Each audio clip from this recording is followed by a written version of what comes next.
yes. Hey, good morning. It is I, your host, PoGokeRo, with yet another enlightening, transcendent episode of Redstone Lapis Lazuli. Oh yes, there he is. Hello, hi, good morning. Hello. Turn this down a little bit. All right. Thank you for joining me for yet another glorious Sunday. It is beautiful, beautiful Sunday morning. The sky outside is gray. It's cloudy and wet. The rain falls down on the earth. But it's nice. It's refreshing. I am here burning fuel. I'm making fuel, basically. I'm making fuel. My thing up there is packed full of wet kelp, which is being dropped into these furnaces to be dried, to turn into dried kelp, which then I turn into kelp blocks, and I put back in the system to act as fuel. So that's that system working. That's the fuel system. Let me turn this off in a moment. Okay, but what I wanted to show you also were a few other massive improvements. Zombie Annihilator created the spiffy village breeder. Ooh, look at it, it's got even beds. These villagers are connecting to the beds here. Ooh. Oh, kitty cat, come on, dude. Not right now. Come on, get out of here. Okay. Yeah, it was a spiffy village breeder, and it got me started down there to make an iron farm. But unbeknownst to me, somehow monsters got up there and killed the villagers. So I had to make a new village breeder. So I made mine way up in the sky. I had to build an elevator to do it.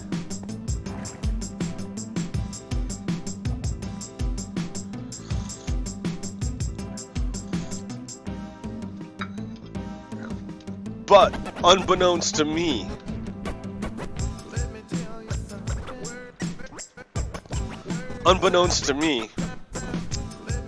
yeah, they dropped down there. Unbeknownst to me, I measured wrong. That's a common thing for me. I'm finding out. So this is how many? 1, 2, 3, 4, 5, 6, 7, 8, 9, 10, 11, 12, 13. Yes, but the next line of 13 should start from here, not from here. So that's how I messed up. So I need to like break all these, but I can't catch them because they're gonna fall. And then I gotta move it out 1, and I don't know if that means I'm gonna fall on the brick, because right now if I fall here, it's perfect.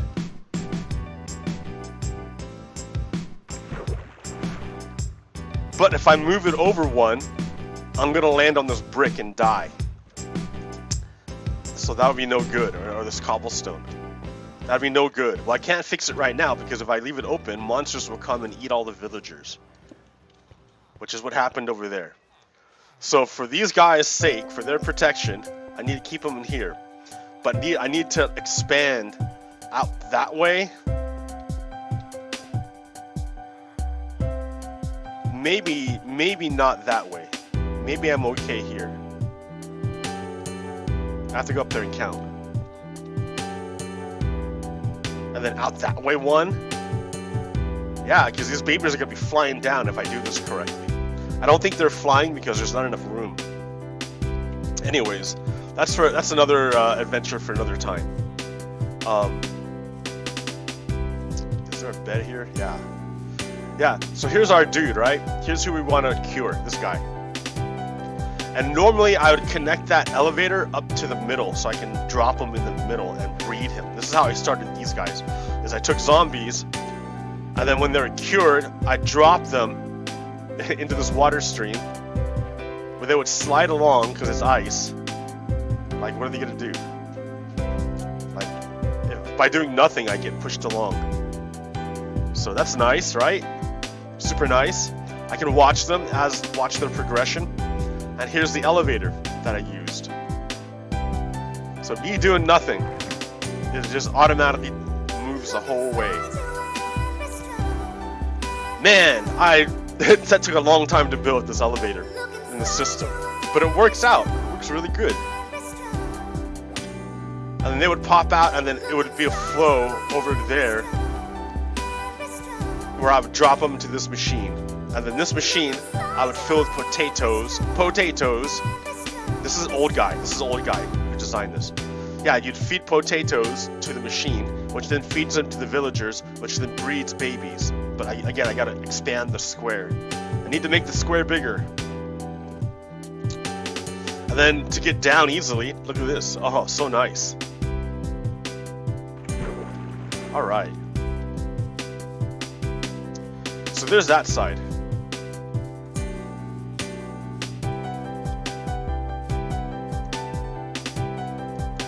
Oh, he's a monster. I can't sleep. He's a monster. So yeah, the base is coming along bit by bit, right? I mean, like, not everything all at once. I can't. I'm still using like iron tools. Do I have any minecarts? Yes. So check this out. This is janky. I gotta redo this. This is only temporary. I want to make a proper rail line, because this is where it goes. There's that village. That village now is dead. It's sterile. All the villagers are dead because raids were happening, and the raiders killed all the villagers. So sure, we could repopulate them. I've got tons of villagers there. I can just repopulate them. That would take time. So, oh look, ta-da! It's Old Guy's Iron Farm. Yes, once again, I have designed Old Guy's Iron Farm, and it works, and it will work better once the patch drops. Each of these villagers, I tried to get different professions, and then when I ran out of materials, because these things cost iron and I didn't have any, I used fletching tables, which, you know, is terrible, but yeah, I can replace those later if I really want to with a smoker. Like, no, this is who's this guy? He's a fletcher? Then what? Oh, then you don't have the right work table. Uh-oh, I need to check that. If you're a fletcher, you shouldn't have a smoker. You can't use your workstation. This guy's a shepherd, but he's got... Oh man, I gotta rework all this. Oh no.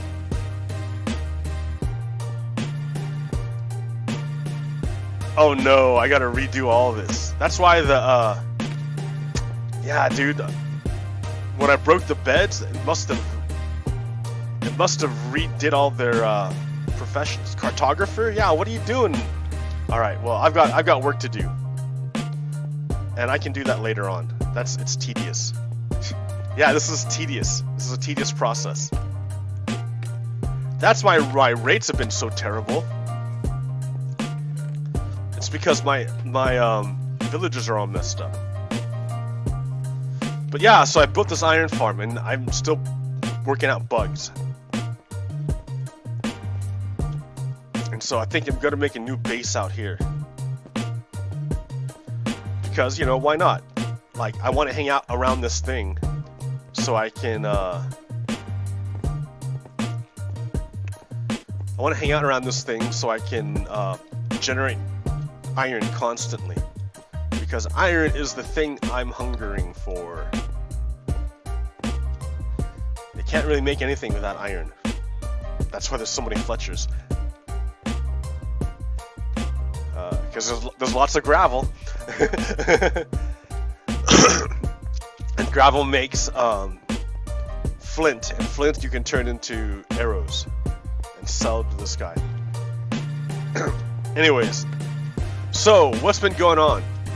So we are in pandemic mode. The United States is in pandemic mode.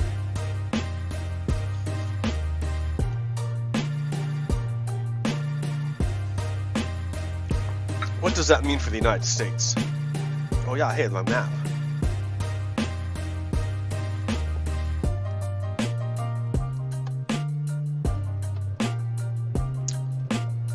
Okay, so we're moving west. Yeah, west. So the sun sets in this direction, and the iron is in the east.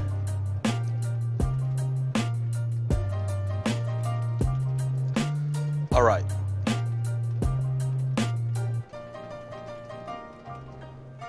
Sable.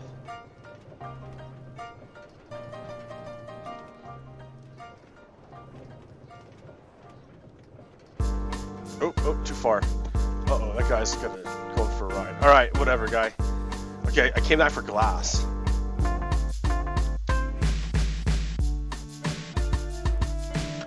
So we're in pandemic mode. Now, New York is getting overwhelmed, and our other cities are starting to get overwhelmed. If you look at what Donald Trump is doing, and what Donald Trump did, he's the quote-quote president. But, as president, he's done a terrible job. More sand, dude.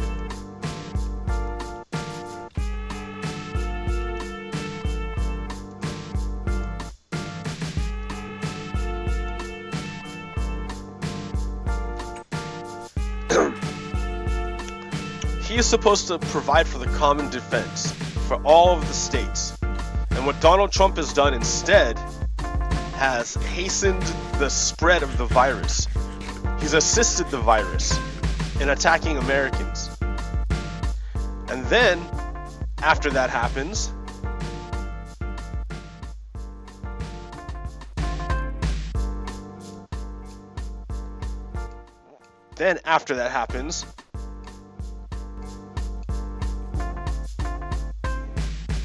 he still won't help. He's doing the same thing to the individual state governors that he did to Ukraine. Remember what he did to Ukraine?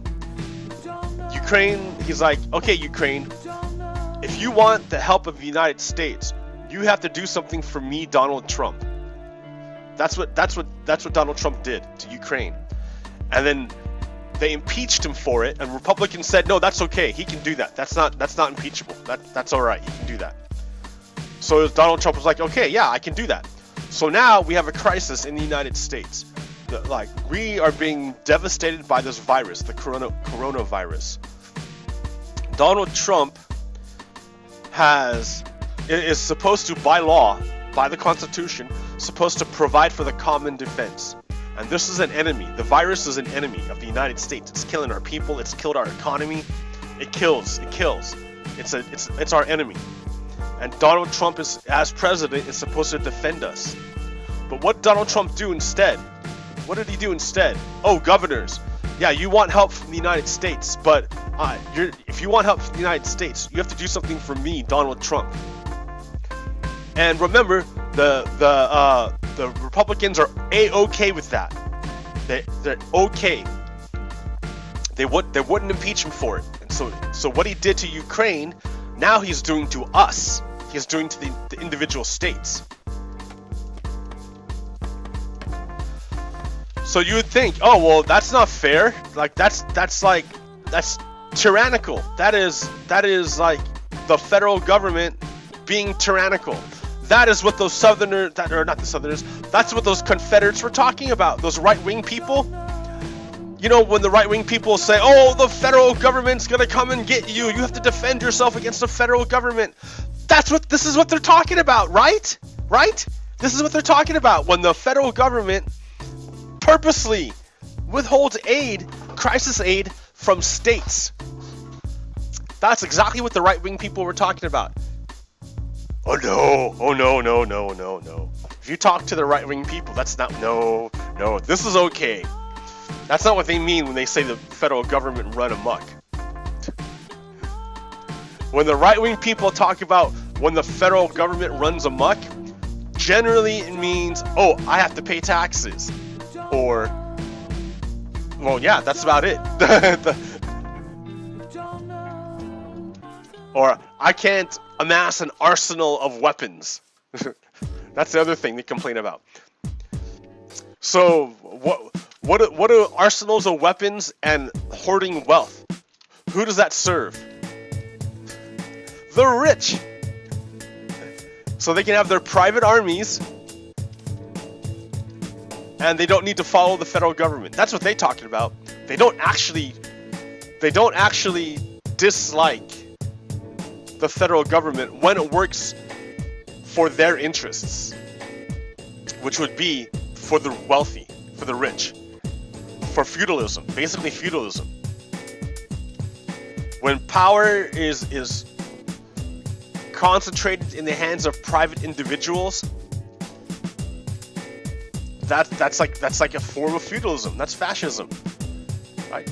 Like a private individual amasses more power than the combined resources of the people's federal government, who are elected by the people. When a person can amass more wealth and power than a government, that person becomes a tyrant, a dictator. I mean, that's what's happening in Russia. Putin amassed so much personal power and wealth that he became the state. He even said, "Hey guys, I think I want to be president until 2030." And the government's like, "Okay, we're gonna rewrite the constitution to follow what you say, Putin." Now, that's not a democracy. That's not freedom.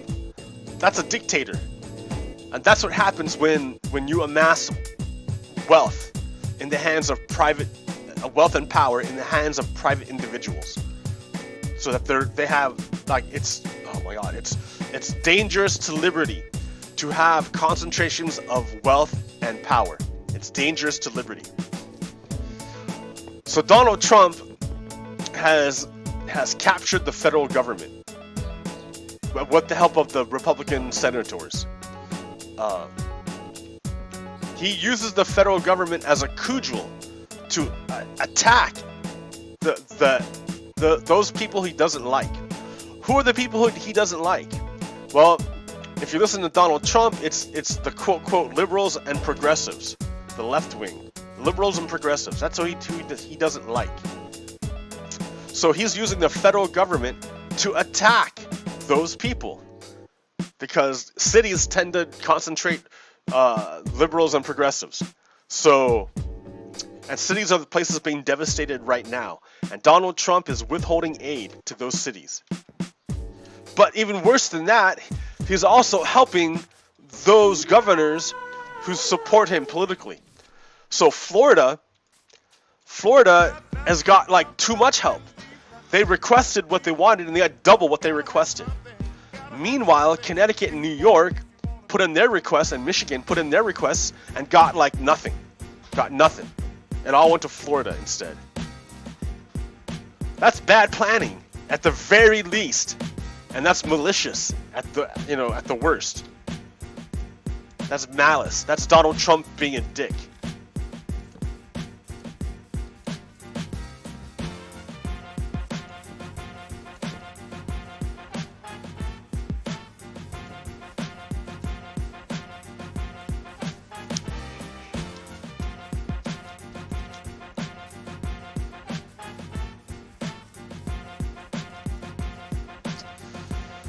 So Donald Trump is using the Ukraine playbook against individual American states. And he's pitting the states against one another. Because, remember, Donald Trump is an asset of Russia. What does Russia want to do? Russia wants to break up power blocks. And the United States is a group of states that are all united together to have more power together than they do separately. And because Vladimir Putin cannot grow Russia as big as the United States. Instead, what Vladimir Putin wants to do is to break down the big blocks into little pieces like Russia, so that Russia can deal with. Russia can deal with little pieces, but Russia can't deal with the big power blocks.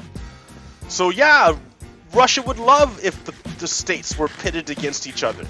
They would love if there was rivalry and animosity between the states toward one another. And Donald Trump is facilitating exactly that by giving disproportionate aid to the states depending on how friendly the governors are toward Donald's political agenda. So Donald doesn't care about Americans who'll die. He doesn't care about dead Americans. He cares about money. That's all he cares about. Money and loyalty. So be loyal to the Donald is his message. Or your American citizens will die. I'll let them die. That's Donald Trump.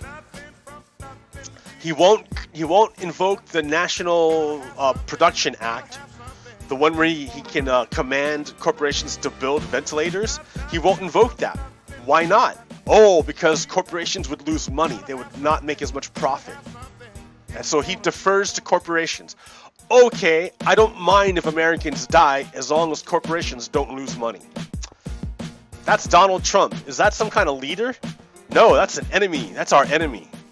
How did our enemy get the reins of power? Oh, we have an entire report about that. The Mueller report. Oh,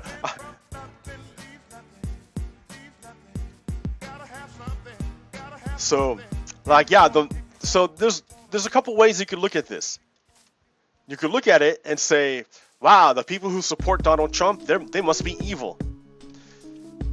I mean, how could they look at this and be like, oh, okay, I'm on board with the destruction of the United States. I'm okay with it. How that's one way of looking at it. Man, then you would look at every other American and be like, man, they're evil. I hate them all.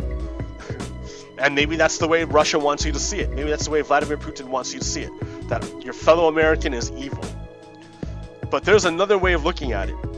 And it is a movie called The Matrix, put out in 1999, that helped me understand that it's not that way. Well, I also took a lot of sociology. That helped me understand it too. But for an analogy, The Matrix is a great analogy. So if you see this movie, I'm gonna ruin it for you. I'm sorry, but that's the way it is. We see Neo, like in going through the daily motions of his daily life, la la la. So that underman over there, but he knows, but he leads a double life. He's also a hacker, and so he's hacking at night. He's working a dull office job in the daytime, but at nighttime he's hacking. And he's looking for something called the Matrix, and he's looking for he's trying to connect with a guy called Morpheus, who's a famous hacker.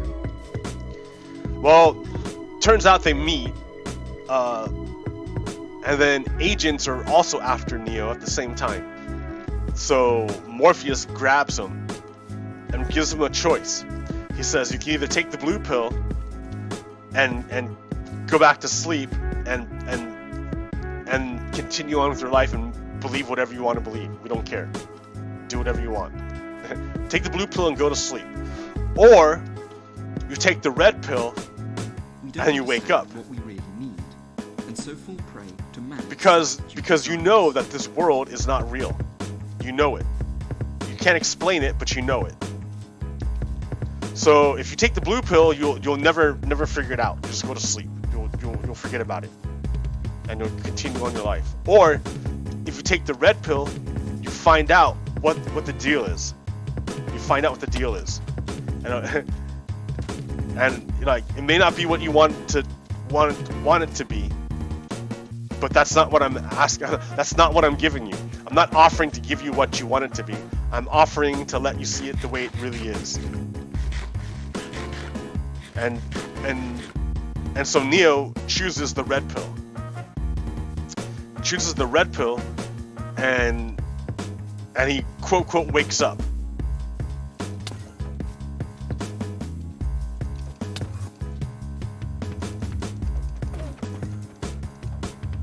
He wakes up, and when he wakes up, he finds himself in a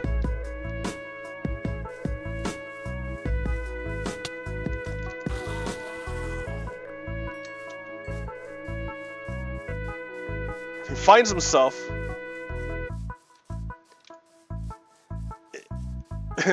in a pod with a bunch of wires in him. And he's like, the hell, what? He wakes up and he wakes up, you know, he was in the normal world, whatever, and then takes this pill, he goes on a trip in his head, and he wakes up and he's in a pod, and he's looking around and a bunch of wires in him.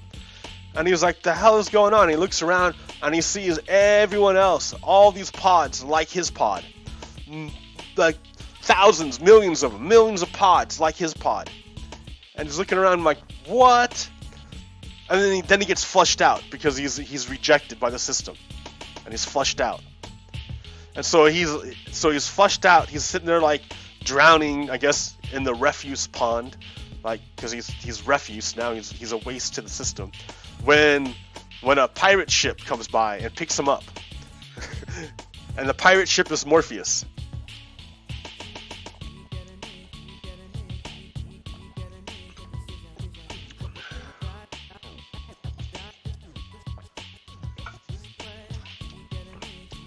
So now Neo is quote awake. He's not in his office job anymore.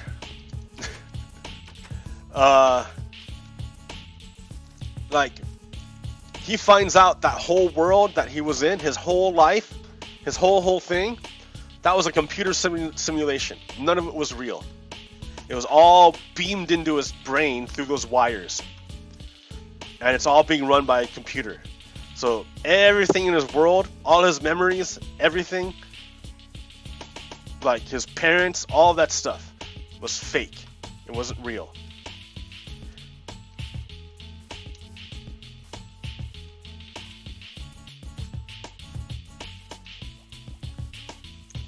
And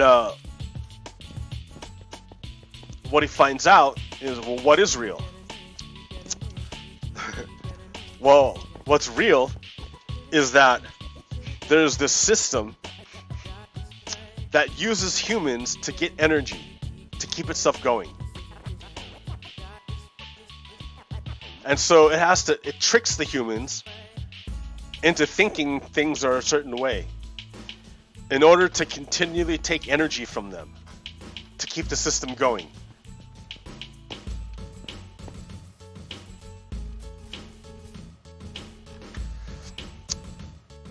And then Neo looks at it and says, and then to teach Neo about the Matrix, Morpheus runs a test program.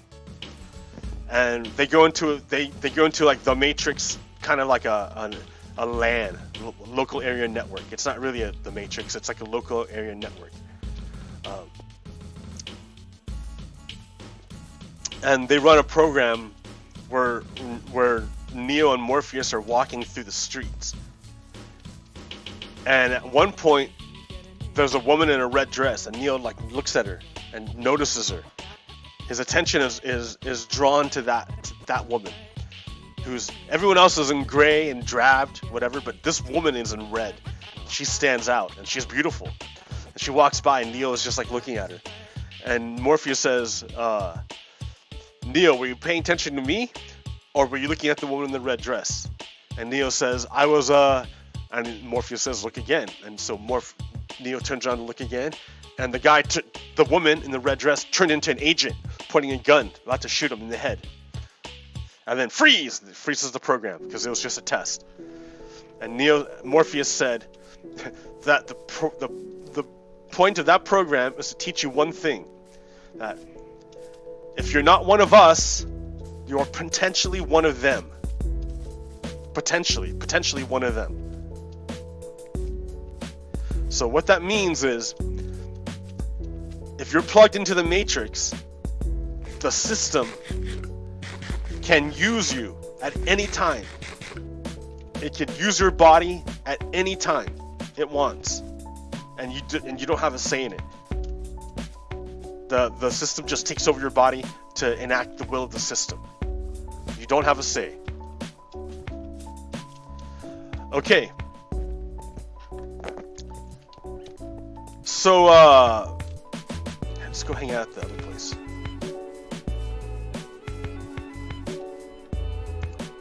Oh, I was getting more glass.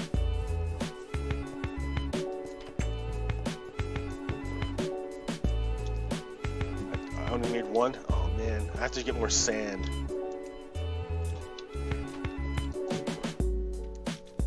Alright, well I can go dig up sand.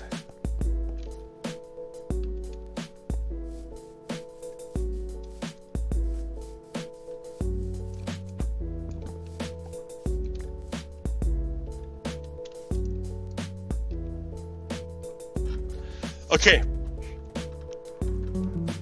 So, what does that mean?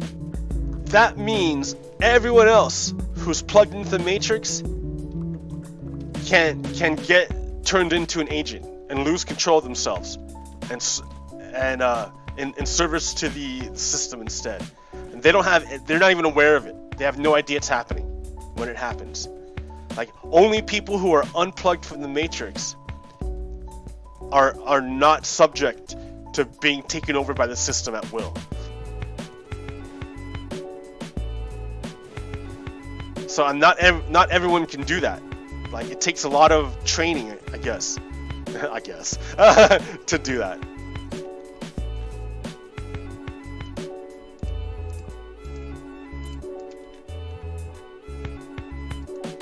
My shovel's gonna break. Oh, wait.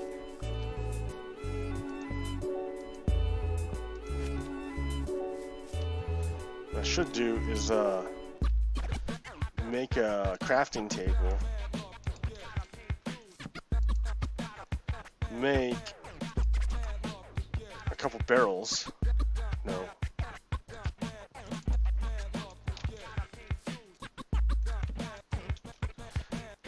and then just dig and dump.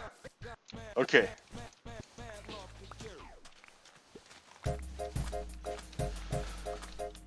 So that's like, oh, that's pretty interesting. Great for the movie. Great, whatever, right? It's just a movie.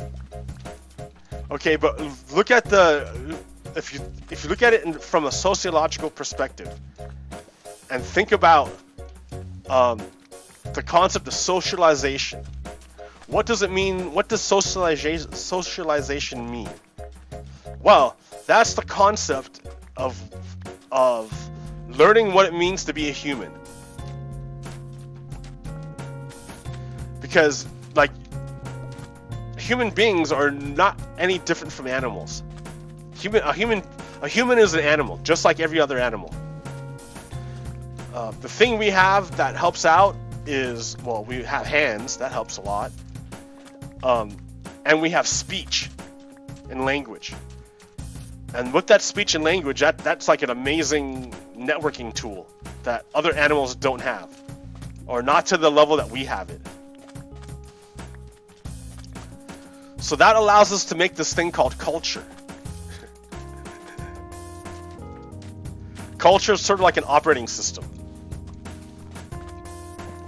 Right? Like, you know how your computer, you can have a PC or a Mac? Well, a lot of that comes down to the operating system.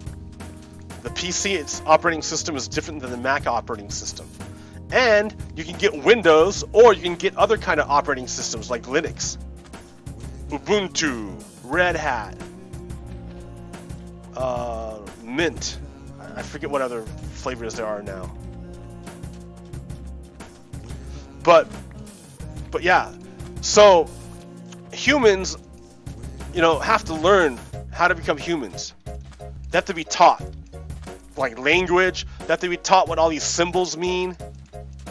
They have to be given their roles, their expected behaviors. You know, humans aren't born, human beings aren't born, they're made. I mean, everyone's born a human, right? Everyone has human rights, basic human rights. But to reach your full potential as a human being, you need to be taught a lot of stuff. My shovel's gonna break already. I have mending on it too, right? Yeah, dude, that's terrible. I should just bring this with me.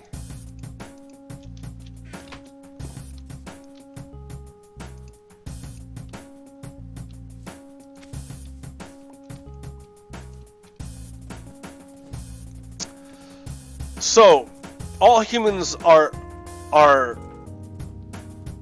taught lots of things. Lots and lots and lots of things are taught.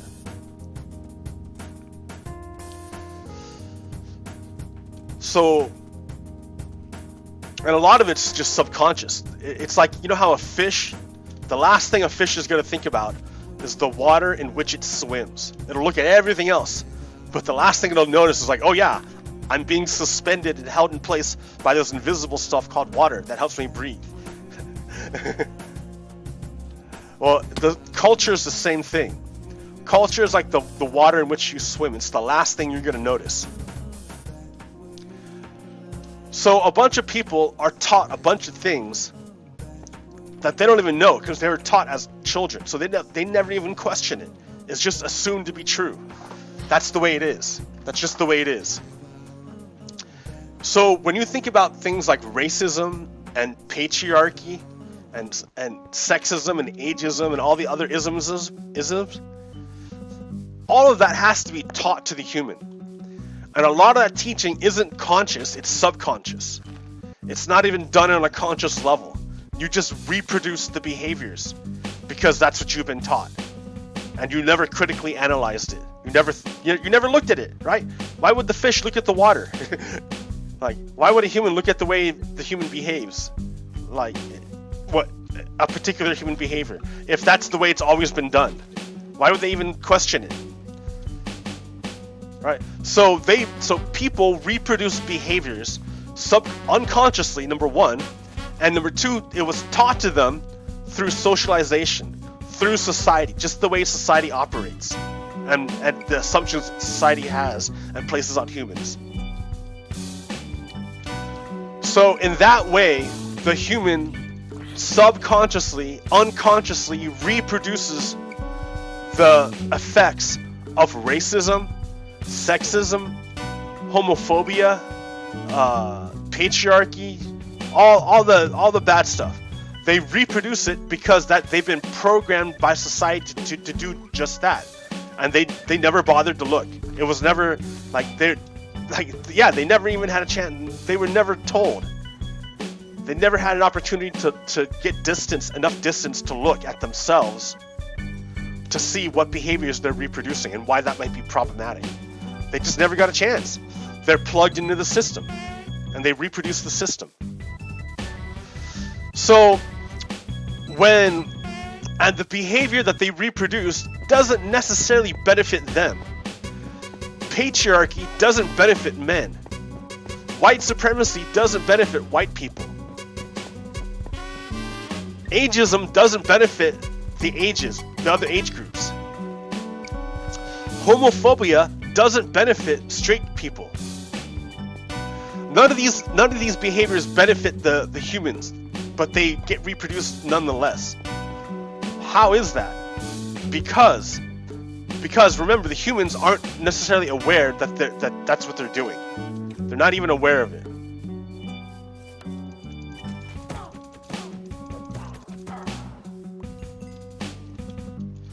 So what's going on is they're not aware of it. So what's going on is that if you want to look at it in terms of the Matrix, what's happening is an agent of the system of control, because the Matrix is a system of control. That's what it is. That's what Morpheus calls it, a system of control. So in order to maintain control, because if people act in a way that is contrary to the system, the Matrix, the control, if you act in a way that is contrary to society expectations, people are going to notice you. You're going to get noticed. So if, for example, real life example for me, when I was in college, for a gender experiment, I wore a tight tummy top that showed my midriff. I didn't have a belly like I do now. I had no belly. I was young and like thin. Nah. And so I wore my sister's pink frilly tube top basically, and I went into public like that, and I recorded and I paid attention to how people reacted, what people did, and I got a lot of negative attention. One of my good friends in college refused to sit at a table with me while I wore this top. He wouldn't sit at a table with me because he's afraid of what other people would think of him just for being at the table with me, wearing this tube top. Then I wore this tube top to a pool hall. You know, pool hall, people play pool, drink beer, smoke cigarettes. Back in the day when they could do that. In the same place, yeah. Actually, not in the pool hall because they don't want the pool tables to get messy or burned or whatever. Anyways, yeah, I went to this place. I had lots of attention, and at one point, a dude bro came up to me and said, like, if you don't get out of here, something bad's gonna happen to you. And so what I did is I put on a sweatshirt. I still wore the tube top. I just put a sweatshirt on over it so no one could see it. And after I did that, all the tension disappeared in the room. Everyone was cool after that. So what was that? That was the system expected certain gender behavior. And by me breaking that gender behavior, I made people notice me. And when people noticed me that I was breaking gender norms, one guy got overtaken, quote, quote, overtaken by the system and became an agent of the system and moved to reassert control of the expected gender norms. The man came over to me and threatened me with violence. And then when I conformed, the quote, quote, agent of social control left that man. He didn't even notice that he did it. He didn't even care. No idea he did it. I was threatened with violence until I conformed. So the Matrix is a system of control that uses humans to propagate itself. Now here, this is interesting. Now, if you want to keep working on gender. So if you take the movie, it's like a famous scene in the movie. There's a scene in the movie where Neo goes to the Oracle for the first time. And he passes by a blind man, but the blind man can see him even though he's blind. Okay. And then he goes to see the Oracle, but while he's waiting for the Oracle, he sees a bunch of kids. Like they're the up and coming, they're the students. And one kid is holding a spoon. And while he's holding the spoon just goes wobbles around. And Neo says, "Wow, how'd you do that? Like, that's amazing. Look at that, just spin that. How'd you do that?" And then Neo takes a spoon, right? And it looks solid to him. He's like, it's a spoon, right? How did you bend the spoon? And remember, they're in the Matrix now. They're not in real world. They're in the Matrix. And the kid says, "Do not try to bend the spoon. Instead, try to realize the truth." The truth? There is no spoon. Then you realize it is not the spoon that bends, it is only yourself.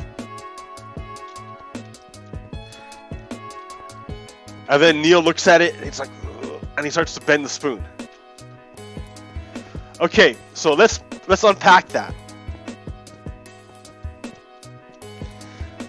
The spoon, you want to look at the spoon like it's a solid, real object.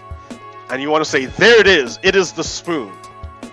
But you have to remember, they're not in the real world, they're in the Matrix. That spoon they're holding is a bunch of code.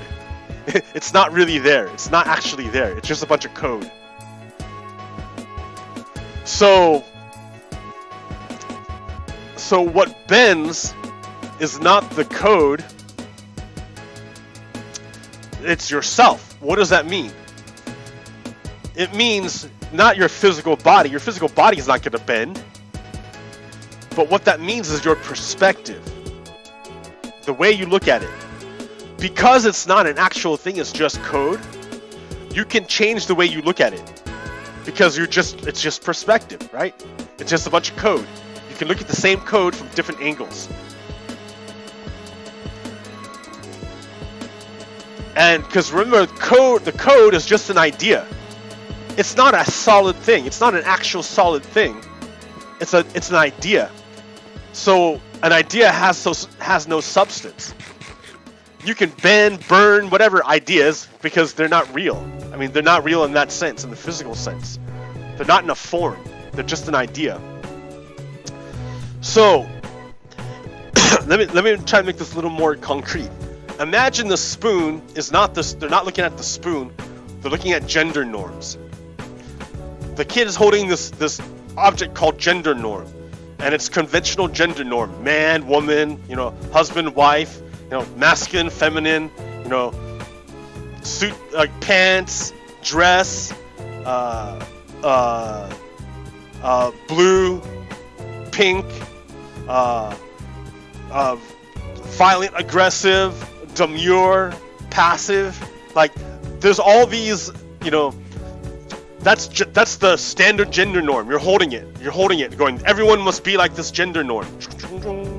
Right? You're holding this object like it's a solid, real thing. This is the gender norm. But then you have these drag queens come by, and they take your gender norm, and they're like, whoa, they wiggle it all over the place.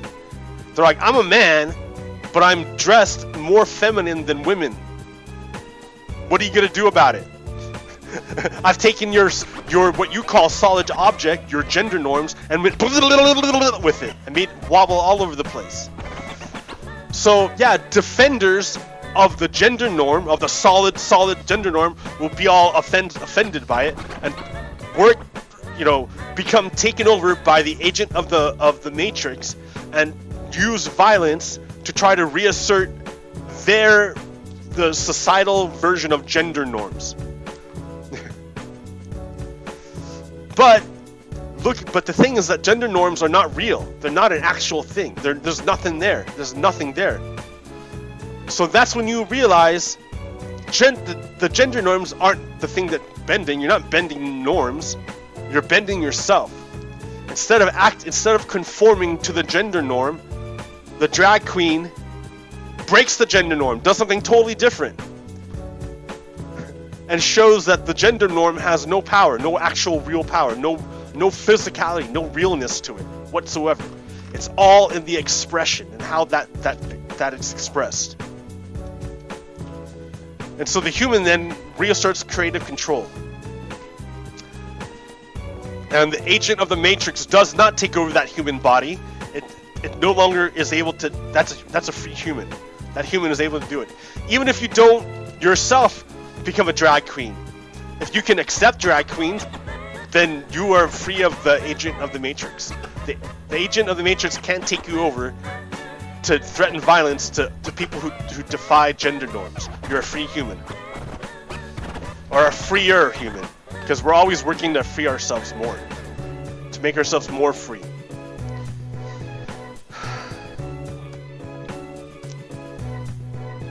So, I mean, you gotta look at... So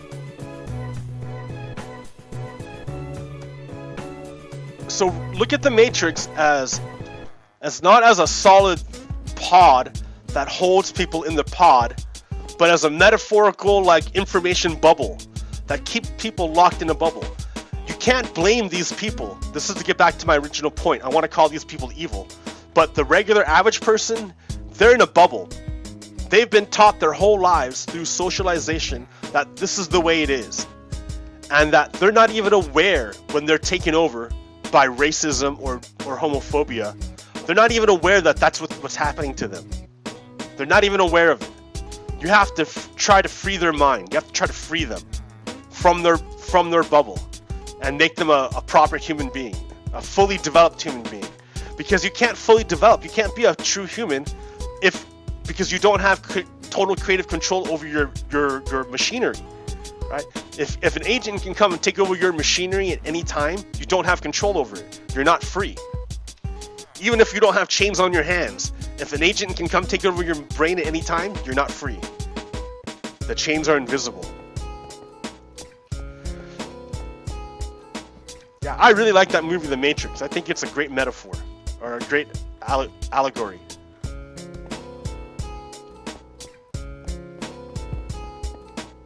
How long have I been going? About an hour. Nice, nice. Oh, more coffee. What does that have to do with our current situation? Right, that's a lot of talk.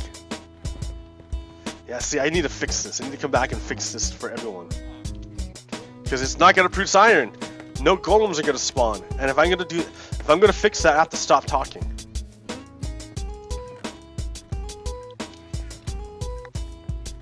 Ooh, I have glass. So what I can do here, I can do this.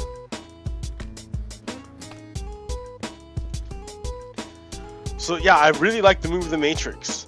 I think it does a great job in explaining things. What does it have to do with our current situation? I can't do that. I'll stop talking if I start doing that. Dude. Oh yeah, here I have my quick down. Get down quick. Oh, I need a...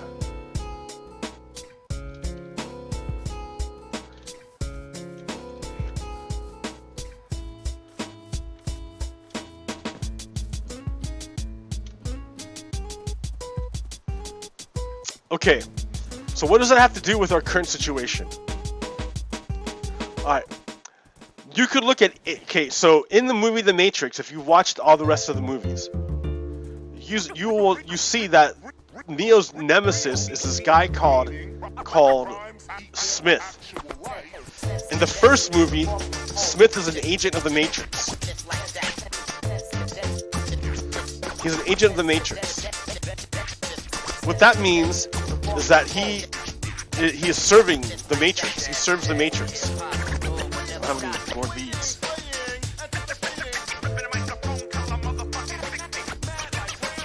It means he serves the Matrix. But by the next movies, you find out that he's actually independent of the Matrix now. He's not even about this. He's independent of the Matrix. All he wants to do is make copies of himself. That's all Smith wants to do, is to make more and more copies until the whole world looks like Smith. That's all Smith wants to do.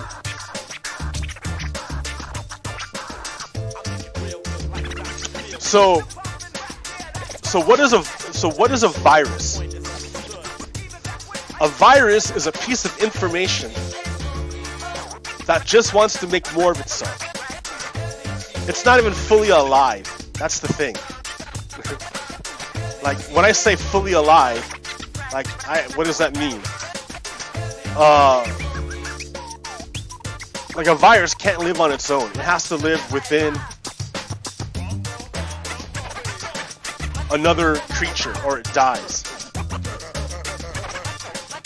And it has no way of reproducing on its own. It has to use something else's. It has to hijack something else's machinery in order to reproduce.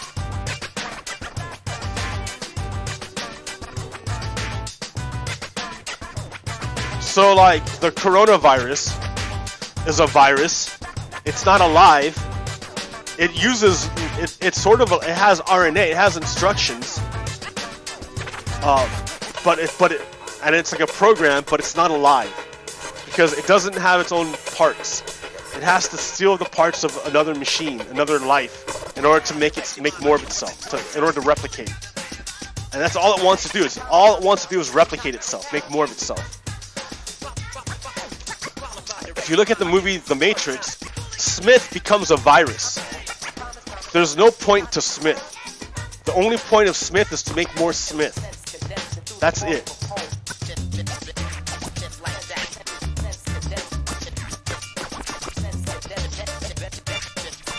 And if you're Smith,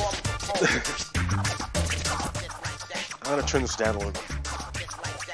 If you're Smith, then you're not in control of yourself. You're a slave to Smith. You don't control anything of yourself. So Neo wants to free humans, and Smith wants to enslave humans. And Smith is a virus. All Smith wants to do is reproduce itself. Okay, now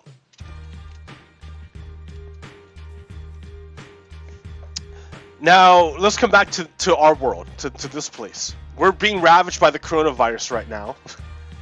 And the reason why the coronavirus is doing so well is because Donald Trump failed to use the federal government in a way that would save Americans. He's going to sacrifice human Americans in order to save the economy.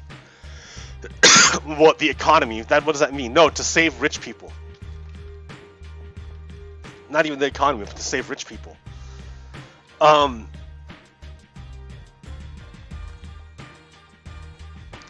now, what is Donald Trump? Donald Trump is a fascist. Fascism is like a virus. Fascism doesn't actually have its own body. Fascism doesn't, it can't reproduce itself. It has to hijack something else in order to reproduce itself. And what fascism does, it takes away the agency of the human and makes it serve fascism instead. So that fascism doesn't serve the humans, it serves itself. Like a virus. Donald Trump is a fascist. Donald Trump and Republicans, they're fascists. They don't actually care about humans, dignity, honor, freedom, justice. They don't care about that stuff. They don't care about the form of the good. They only care about power. And that's fascism. Fascism is a disease. It's a virus. So right now, the United States is infected with fascism. And the effects of fascism are being played out right now with the ineffectual federal government. It's not helping the Americans to fight off this virus. It's spreading the virus in a way. Look at in Florida, Governor DeSantis, white supremacist, refuses to close the beaches. That means if the beaches aren't closed, that means people are going to go there and congregate. By people congregating, they're going to help spread the infection of the virus. By spreading the infection of the virus, they're going to overload hospitals. When hospitals are overloaded, they don't have enough ventilators and equipment to take care of humans. When they're in crisis like that, hospitals ask the federal government to help them. But the federal government under Donald Trump refuses to help them. So, Republicans in the service of fascism are spreading the virus and then not taking responsibility to help Americans get better. They're purposely ravaging the United States for the pursuit of power, to reproduce fascism, and not for truth, justice, and liberty.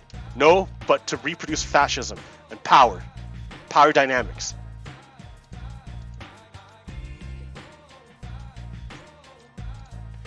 And that is so in a way you could look at Donald Trump as as an agent of the Matrix, of fascism. He's a virus.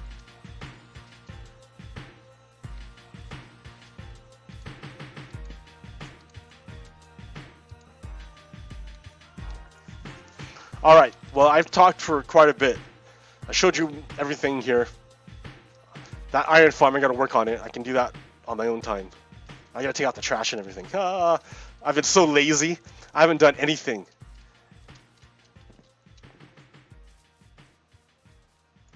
Well, yeah, I've been like cooped up, man. Everyone's in the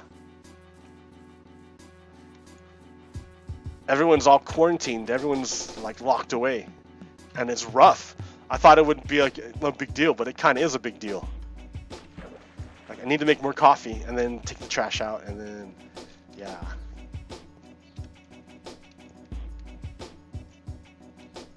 Yeah.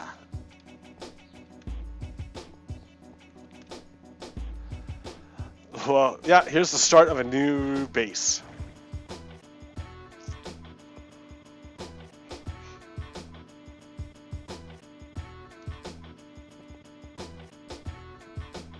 Alright guys, thanks for hanging out. I believe the United States, we're going to get through this. We have no choice. We have to get through this. We have to get through this. Together. And that's the problem right now, is that our togetherness is being disrupted by Donald Trump. Which is why I've tried for years to get rid of him. So, alright guys, again, thanks for hanging out. Thanks for hanging out, right? Take care of one another, because we're gonna need each other going forward. And I think we're gonna do it. We have to do it. We're gonna do it. Alright, America. Until next time. Peace! PoGokeRo out. Stop.